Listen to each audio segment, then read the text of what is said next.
চলো ফিরে যাই আবার সেই গল্প শোনার দিনে। শুনছেন the wonder in bookshelf. Please subscribe.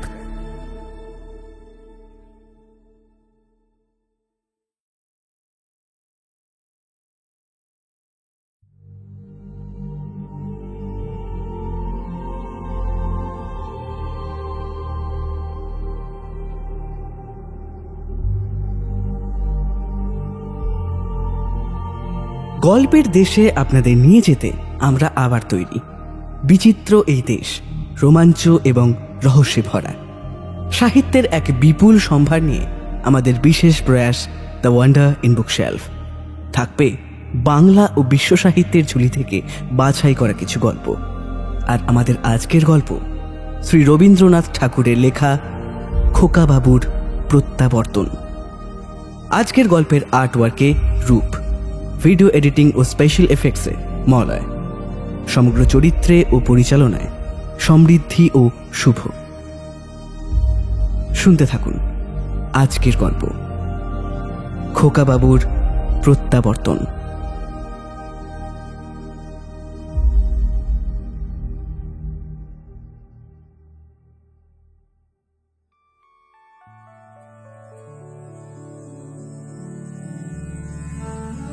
Raicharan যখন বাবুদের বাড়ি প্রথম চাকরি করতে আসে তখন তার বয়স 12।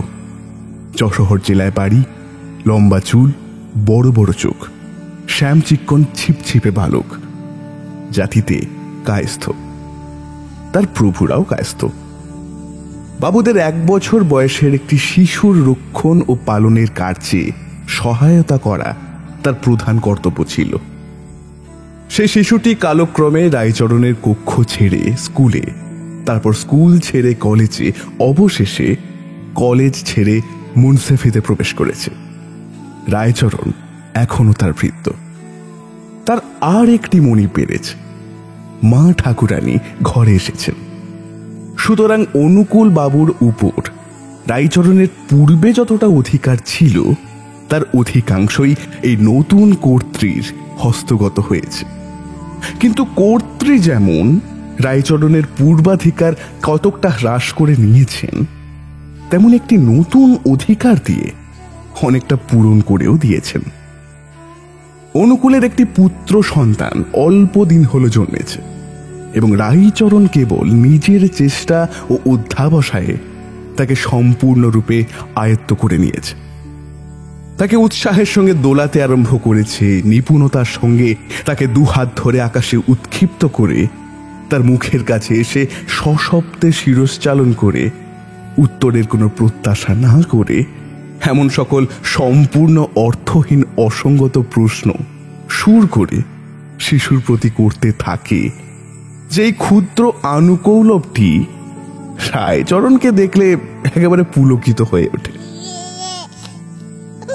অবশেষে ছেলেটি যখন হামাগুড়ি দিয়ে অতি সাবধানে চৌকাঠ পার হতো এবং কেউ ধরতে আসলে খিলখিল হাস্যকলরব তুলে দ্রুত বেগে নিরাপদ স্থানে লুকাতে চেষ্টা করত, তখন রায়চরণ তার অসাধারণ চাতুর্য ও বিচার শক্তি দেখে বড়ই চমৎকৃত হয়ে যেত।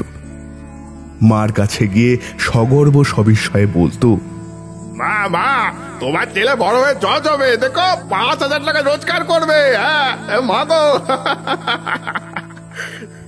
পৃথিবীতে আর কোনো মানব সন্তান যে এই বয়সে চৌকাঠ লঙ্ঘন প্রভৃতি অসম্ভব চাতুর্যের পরিচয় দিতে পারে তার রায়চরণের ধ্যানের অগম্য। কেবল ভবিষ্যৎ জজেদের পক্ষে কিছুই আশ্চর্য নয়। অবশেষে শিশু যখন টলমল করে চলতে আরম্ভ করল, সে এক আশ্চর্য ব্যাপার। এবং যখন মাকে মা এবং পিসিকে পিচি এবং রায়চরণকে চন্ন বলে ডাকল, তখন রায়চরণ সেই প্রত্যয়াতীত সংবাদ সবার কাছে গর্বে বলে বেড়াতে লাগলো। সবচেয়ে আশ্চর্যের বিষয় হলো যে মাকে মা বলে, পিসিকে পিসি বলে, কিন্তু আমাকে বলে চন্ন। হ্যাঁ, বাস্তবিক শিশুটির মাথায় যে এই বুদ্ধি কি করে জোগালো সেটা বলা শক্ত। নিশ্চয়ই কোনো বয়স্ক লোক কখনোই এরূপ অলোক সামান্যতার পরিচয় দিত না, এবং দিলেও তার জজের পদপ্রাপ্তির সম্ভাবনা সম্বন্ধে সাধারণের সন্দেহ হতো। কিছুদিন বাদে মুখে দড়ি দিয়ে রায়চরণকে ঘোড়া সাজতে হলো এবং মল্ল সেজে তাকে শিশুর সঙ্গে কুস্তি করতে হতো। আবার পরাজিত হয়ে ভূমিতে পড়ে না গেলে সে বিষম বিপ্লব বাঁধত। এই সময়ে অনুকূল পদ্মা তীরবর্তী এক জেলায় বদলি হলেন। অনুকূল তার শিশুর জন্য কলকাতা থেকে এক ঠেলা গাড়ি নিয়ে এলেন। সাটিনের জামা এবং মাথায় একটা জরি টুপি, হাতে সোনার বালা এবং পায়ে দুগাছি মল পরিয়ে রায়চরণ নবকুমারকে 2 বেলা গাড়ি করে হাওয়া খাওয়াতে নিয়ে যেত।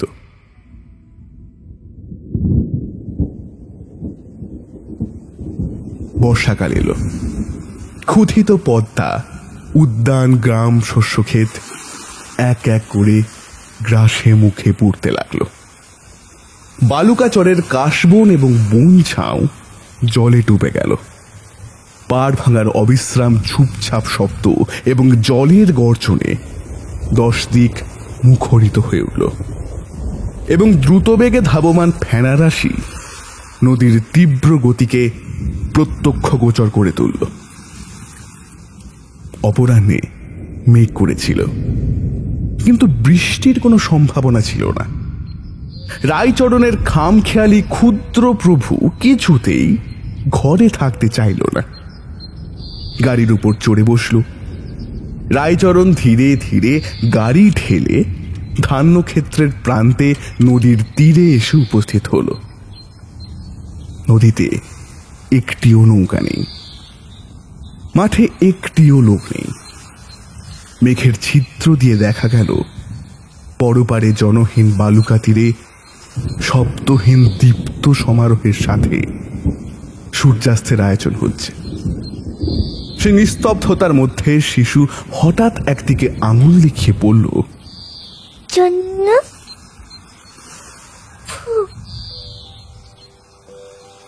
অনতি দূরে সজল পঙ্কিল ভূমির উপর একটি বৃহৎ কদম গাছের উঁচু শাখায় গুটি কত কদম ফুল ফুটেছিল। সেই দিকে শিশুর লুব্ধ দৃষ্টি আকৃষ্ট হয়েছিল। 2-4 দিন হলো রায়চরণ কাঠি দিয়ে বিদ্ধ করে তাকে কদম ফুলের গাড়ি বানিয়ে দিয়েছিল, আর তাতে দড়ি বেঁধে টানতে এত আনন্দ হয়েছিল যে সেদিন রায়চরণকে আর লাগাম পড়তে হয়নি। ঘোড়া থেকে সে একেবারেই সহিসের বধ পেয়েছিল। কাদাতে ফুল তুলতে যেতে চন্নর প্রবৃত্তি হলো না। তাড়াতাড়ি বিপরীত দিকে আঙুল নির্দেশ করে বলল, ওই দেখো, ওই দেখো, ওই পাখি উড়ে গেল। আয় রে পাখি, আয় আয় আয় আয় আয় আয় আয়, ওই পাখি, ওই দেখো দেখো, পাখি পাখি পাখি। এইরূপ অবিশ্রান্ত বিচিত্র কলরব করতে করতে সবেগে গাড়ি ঠেলতে লাগলো। কিন্তু যে ছেলের ভবিষ্যতে জজ হওয়ার কোনো সম্ভাবনা আছে তাকে এরকম সামান্য উপায়ে ভোলাবার প্রত্যাশা করা বৃথা। বিশেষত চারদিকে দৃষ্টি আকর্ষণের উপযোগী কিছুই ছিল না এবং কাল্পনিক পাখি নিয়ে বেশিক্ষণ কাজ চলবে না। রায়চরণ বলল, এই এই তুমি গাড়িতে বসে থাকো, হ্যাঁ, আমি চট করে ফুল তুলে আনছি। এই খবরদার জলের ধারে যেও না যেন, ঠিক আছে? আমি যাব আর আসবো। বলে হাঁটুর ওপর কাপড় তুলে কদম গাছের দিকে চলল। কিন্তু ওই যে জলের ধারে যেতে নিষেধ করে গেল, তাতে শিশুর মন কদম ফুল থেকে ঘুরে সেই মুহূর্তেই জলের দিকে গেল। দেখল জল খল খল ছল ছল করে ছুটে চলেছে, যেন দুষ্টুমি করে কোন এক বৃহৎ রায়চরণের হাত এড়িয়ে 1 লক্ষ শিশু প্রবাহ সহাস্যে কলস্বরে নিষিদ্ধ স্থানাভিমুখে দ্রুত বেগে পলায়ন করছে। তাদের এই অসাধু দৃষ্টান্তে মানব শিশুর চিত্ত চঞ্চল হয়ে উঠল। গাড়ি থেকে আস্তে আস্তে নেমে জলের ধারে গেল। একটা বড় ঘাস কুড়িয়ে নিয়ে তাকে ছিপ কল্পনা করে ঝুঁকে মাছ ধরতে লাগলো। দুরন্ত জলরাশি অস্ফুট কলভাষায় শিশুকে বারবার নিজেদের খেলা ঘরে আহ্বান করল। একবার ছপ করে একটা শব্দ হলো, কিন্তু বর্ষার পদ্মা তীরে এমন শব্দ কতই শোনা যায়। রায়চরণ আঁচল ভরে কদম ফুল তুলল, গাছ থেকে নেমে সহাস্য মুখে গাড়ির কাছে এসে দেখল সেখানে কেউ নেই। চারিদিকে চেয়ে দেখল কোথাও কারোর কোনো চিহ্ন অবধি নেই। মুহূর্তে রায়চরণের শরীরের রক্ত যেন হিম হয়ে গেল। সমস্ত জগৎ সংসার যেন মলিন বিবর্ণ ধোঁয়ার মতো হয়ে এলো তার কাছে। ভাঙা বুকের ভিতর থেকে একবার প্রাণপণ চিৎকার করে ডেকে উঠল, বাবু, বাবু, কোকা বাবু, লক্ষ্মী দাদা বাবু, আমার লক্ষ্মী দাদা বাবু, বাবু। কিন্তু জন্ম বলে কেউ উত্তর দিল না। দুষ্টুমি করে কোনো শিশুর কণ্ঠ আর হেসে উঠল না। কেবল পদ্মা আগের মতোই ছল ছল খল খল করে ছুটে চলতে লাগলো, যেন সে কিছুই জানে না এবং পৃথিবীর এই সব সামান্য ঘটনায় মনোযোগ দিতে তার যেন আর এক মুহূর্ত সময় নেই।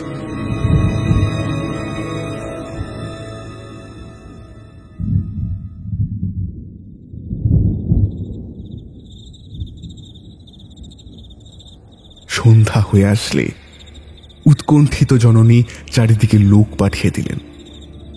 লণ্ঠন হাতে নদী তীরে লোক এসে দেখল রায়চরণ নিশীথের ঝোড়ো বাতাসের মতন সমস্ত ক্ষেত্রময় বাবু, খোকা বাবু আমার বলে ভগ্ন কণ্ঠে চিৎকার করে বেড়াচ্ছে। খোকা বাবু, কোথায় গেলে?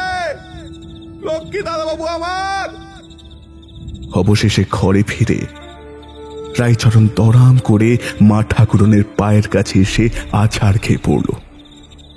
তাকে যত জিজ্ঞাসা করে সে কেঁদে কেঁদে বলে, জানি নে মা, আমি জানি নে, আমি জানি নে। যদিও সকলেই মনে মনে বুঝল পদ্মারই এই কাজ, তথাপি গ্রামের প্রান্তে যে একদল বেদের সমাগম হয়েছে তাদের প্রতিও সন্দেহ দূর হল না। এমনকি মা ঠাকুরনির মনে এমন সন্দেহই হলো যে রায়চরণই চুরি করেছে। এমনকি তাকে ডেকে অত্যন্ত অনুনয় পূর্বক বললেন, তুই আমার বাচ্চাকে ফিরে এনে দে। তুই যত টাকা চাস তোকে আমি দেব।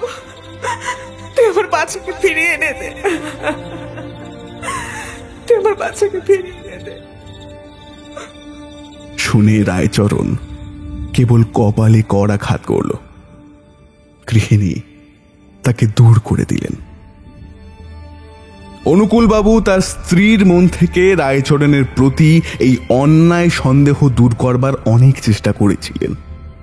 জিজ্ঞাসা করেছিলেন রায়চরণ এমন জঘন্য কাজ কি উদ্দেশ্যে করতে পারে। গৃহিণী বললেন, কেন? তার গায়ে যে সোনার গহনা ছিল। রায়চরণ দেশে ফিরে গেল।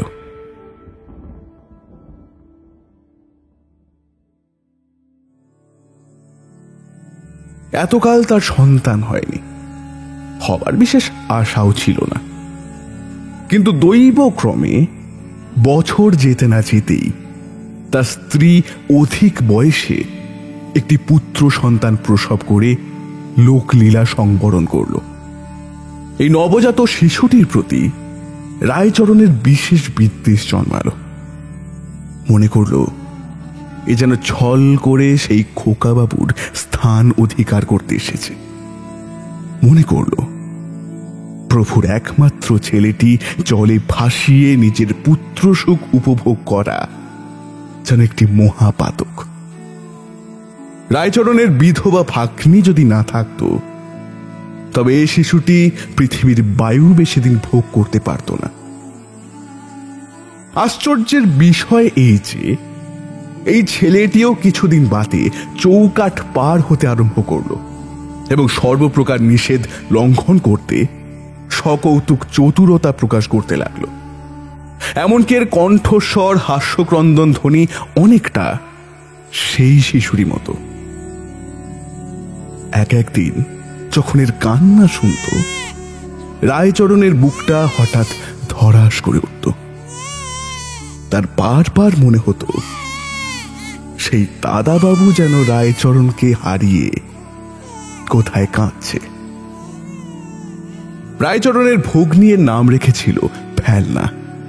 যথাসময়ে পিসিকে পিসি বলে ডাকতে লাগলো। আর সেই পরিচিত ডাক শুনে একদিন হঠাৎ রায়চরণের মনে হলো, তবে তো খোকা বাবু আবার মায়া ছাড়তে পারেনি। সে তো আমার ঘরে এসেই জন্মগ্রহণ করেছে। এই বিশ্বাসের অনুকূলে কতগুলি অকাট্য যুক্তি ছিল। প্রথমত, সে যাবার অনতি বিলম্বী এর জন্ম। দ্বিতীয়ত, এতকাল পরে হঠাৎ তার স্ত্রীর গর্ভে সন্তান জন্ম, এ কখনোই স্ত্রীর নিজ গুণে হতে পারে না।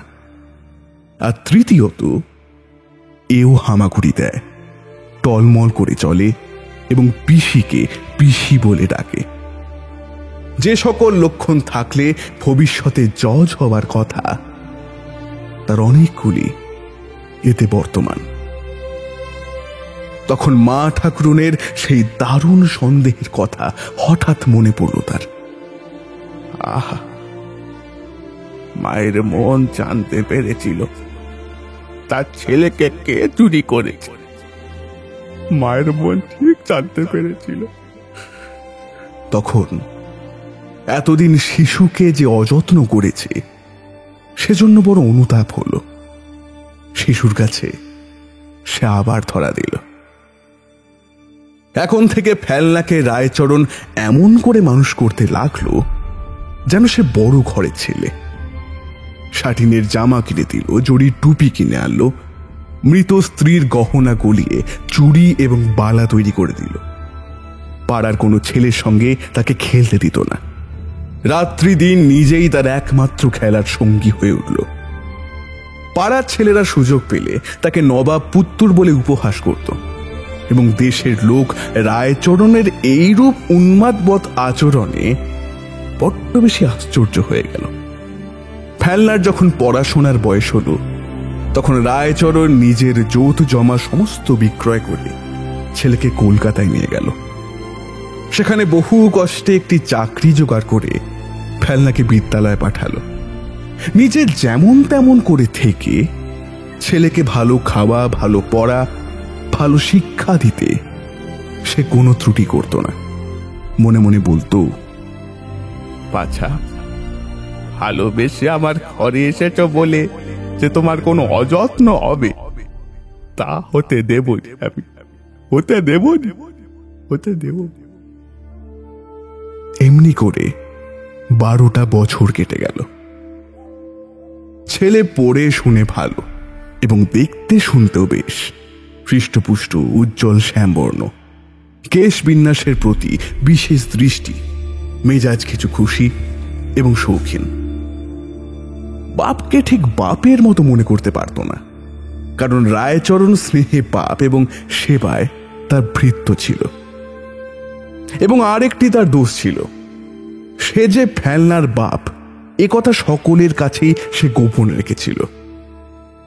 যে ছাত্র নিবাসে ফেলনা বাস করত, সেখানকার ছাত্রগণ বাঙাল রায়চরণকে নিয়ে সর্বদা কৌতুক করত এবং পিতার অসাক্ষাতে ফেলনাও সেই কৌতুকালাপে যে যোগ দিত না তা বলতে পারি না। অথচ নিরীহ বৎসল স্বভাব রায়চরণকে সমস্ত ছাত্রই বড্ড ভালোবাসত এবং ফেলনাও ভালোবাসত।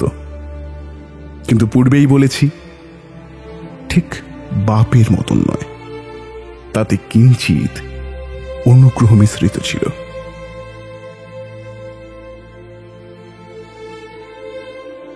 রায়চরণ বৃদ্ধ হয়ে আসছে। তার প্রভু কাজকর্মে সর্বদাই দোষ ধরে। বাস্তবিক তাহার শরীরও শিথিল হয়ে এসেছে, কাজেও তেমন মন দিতে পারে না, কেবলই ভুলে যায়।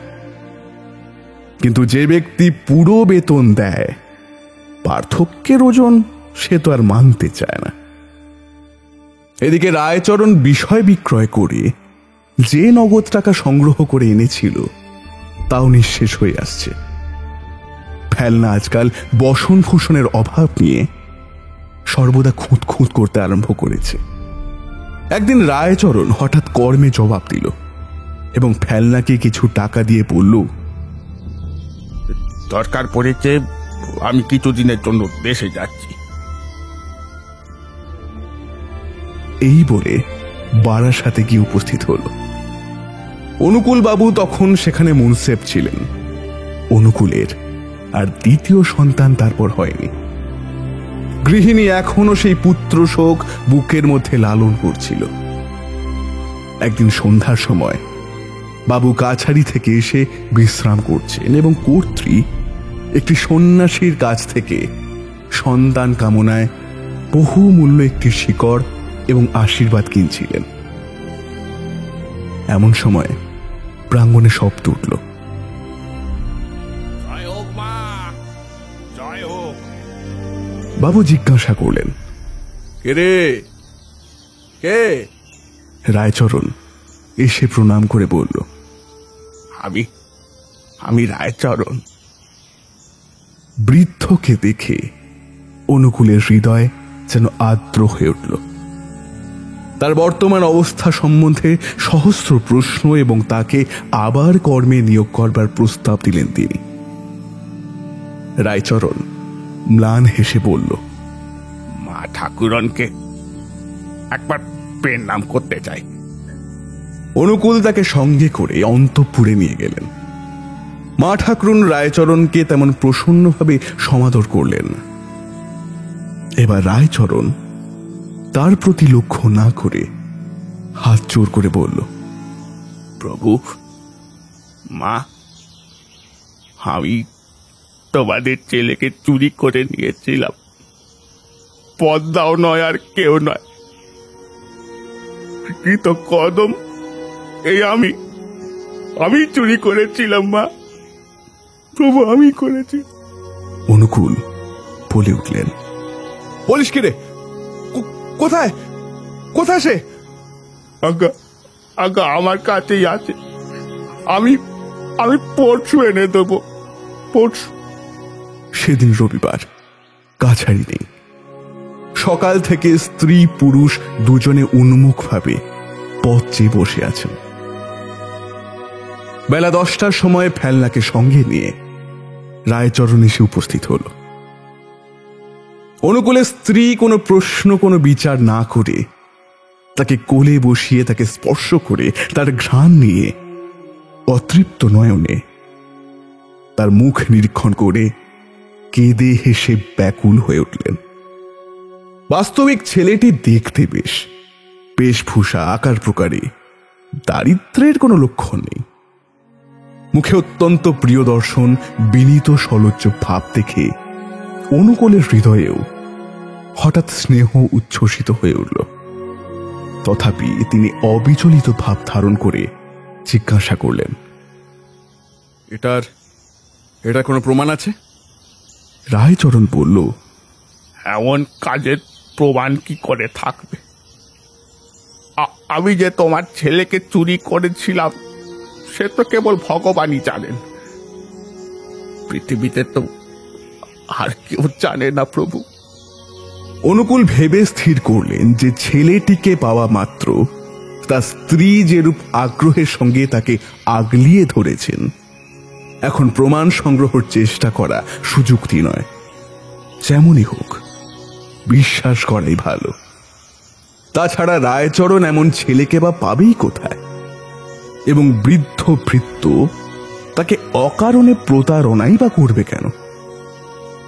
ছেলেটির সঙ্গে কথাবার্তা বলে তিনি জানলেন যে সে শিশুকাল থেকে রায়চরণের সঙ্গে, এবং রায়চরণকে সে পিতা বলেই জানত।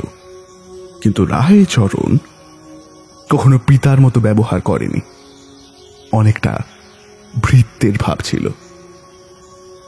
অনুকূল মন থেকে সন্দেহ দূর করে বললেন, কিন্তু রায়চরণ, তুই আর আমাদের ছায়া মারাতে পারবি না, এই বলে দিলাম। রায়চরণ করজোরে গদগদ কণ্ঠে বলল,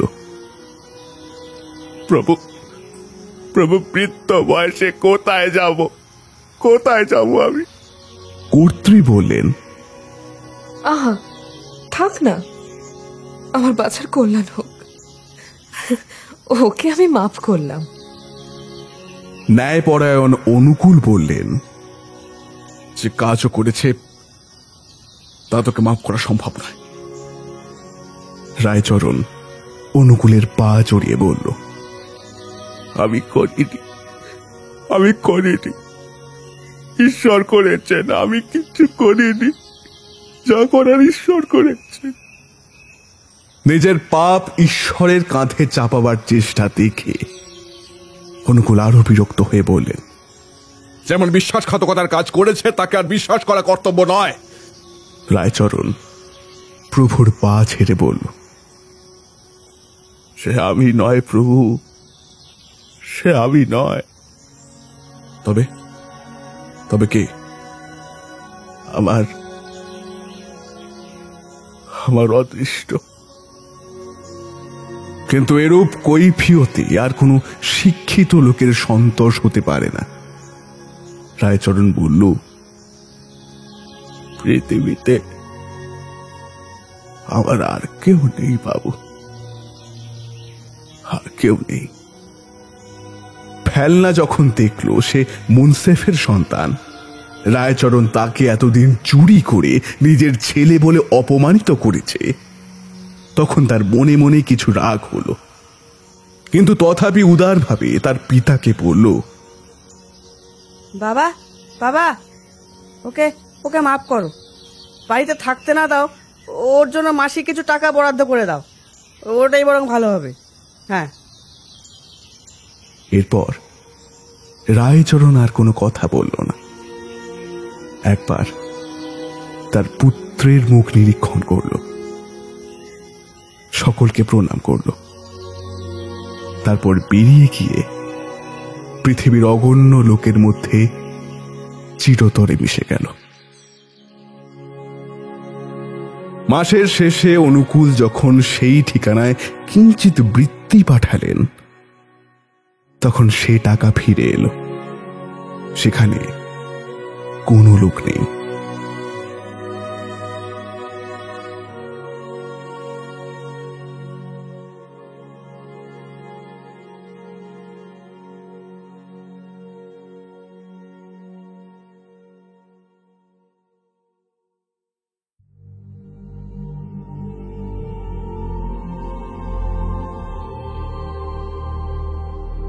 শুনলেন আজকের বিশেষ গল্প, শ্রী রবীন্দ্রনাথ ঠাকুরের লেখা খোকাবাবুর প্রত্যাবর্তন।